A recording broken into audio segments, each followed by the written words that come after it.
They've been accused of holding the country to ransom, of wanting to take us back to the bad old days of the 70s and 80s. Their action has seen stations at a standstill. Birmingham's New Street, normally the busiest outside of London, eerily quiet. The government has framed this industrial action as one of strivers versus strikers. But are they right to assume that picking a fight with the unions will be a vote winner? A lot of the public want to understand what the dispute is about, and it's not just over greedy railway staff wanting a pay rise. They've been very supportive.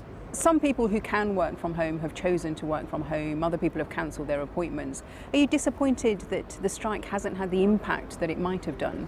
It has had the impact. It's highlighted it to the press and to the wider general public of the issues that we've got ongoing at the present moment in time, and raising the profile of this dispute. In trying to secure better pay and conditions, these workers have the right to withdraw their labour, the right to strike.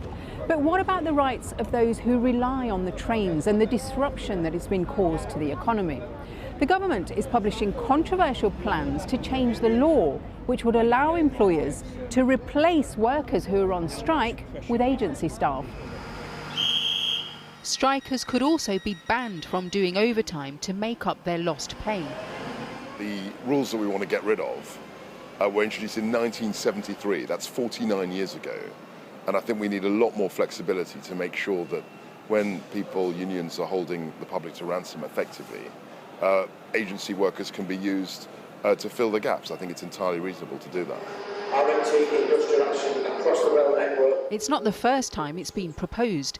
A similar plan by David Cameron was dropped as unworkable in 2015. And critics accuse the government of cynically using the strike as a so-called wedge issue, like immigration, to draw voters away from Labour. Would the proposals make a difference in this dispute?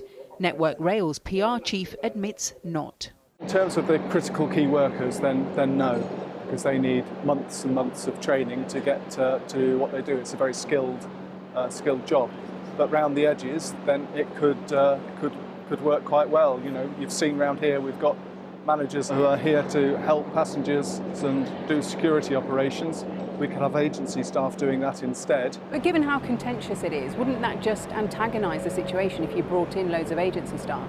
It could do, while it's not something for now.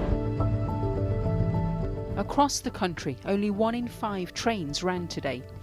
Trade unions say the agency staff announcement has soured an already bitter atmosphere in the midst of negotiations which have come to a stop again, meaning Saturday's strike will also likely go ahead. They could be joined down the line by bin men, barristers, bus drivers, and now baggage handlers, as BA workers at Heathrow today also voted to strike over pay.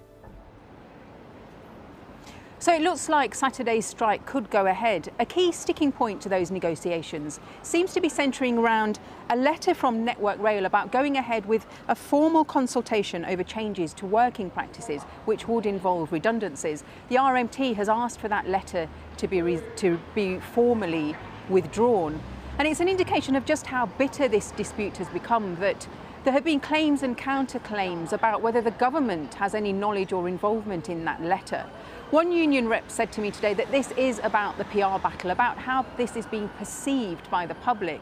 The government's been accused of relishing the fight with the union, of trying to portray this somehow of us going back to the bad old days of the 70s and 80s. The Labour Party, for its part, is aware of the headlines and suggestions by some that they are to blame for these strikes, even though the RMT isn't affiliated to that party. But Keir Starmer himself has been in a bit of a pickle. The Labour leader raised a few eyebrows in his party when he tried to order his front bench to stay away from the picket line this week, although some of them ignored him and turned out to some of the picket lines. Labour, it will be interesting to see what happens if we do see a summer of strife, and if there are unions affiliated to the Labour Party, how they will respond. For example, the Heathrow workers that I mentioned there, who have just voted to strike, they are part of the GMB, who are affiliated to Labour. So it'll be interesting to see the stance that the party takes over that dispute. Darshna, thanks very much indeed. Well, joining me now is Nadine Houghton, who's the GMB Union's National Officer for Airport Staff. Thank you very much for coming on the programme.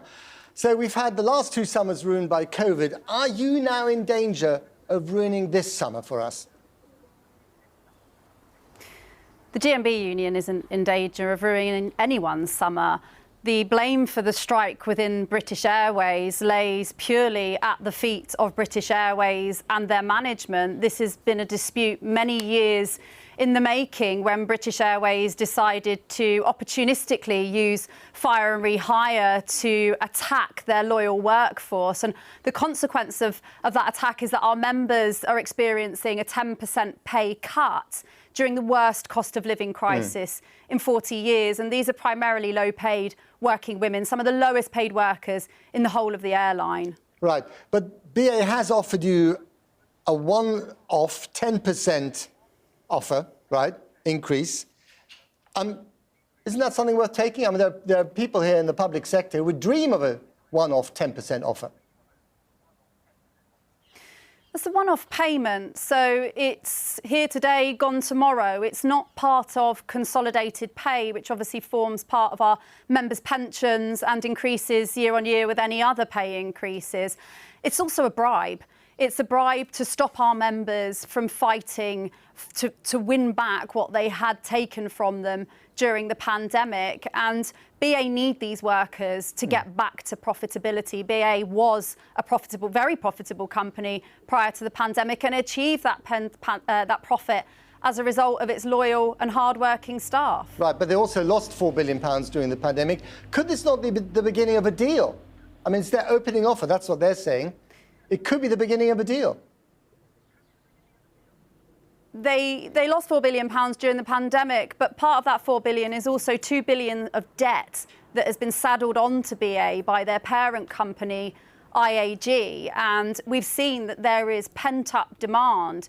People want to get out, they want to fly, families want to get away. The airlines need to be properly prepared to ensure that that happens. And we warned BA that if they weren't properly prepared, then this is exactly what they would be facing. And in terms of a deal, we remain open to talks. We absolutely are willing to get round the table and find a settlement, but we're very clear in what our members' expectations are. As Darsha Soni reminded us in her piece, your union, the GMB, is linked to the Labour Party. Would you like to see the Labour Party get involved in these negotiations? Support you? I don't think the Labour Party needs to get involved in the negotiations, but I would absolutely expect that the Labour Party supports our members in struggle. The Labour Party was formed to be the political voice of the working class when the working class needed political representation in addition to their industrial struggles. So for me, it's a no-brainer. So would you like someone from the Labour Party to be on the picket line, if that's what it comes to? I think Labour MPs should be on picket lines, unequivocally. Nadine Houghton, thanks very much indeed.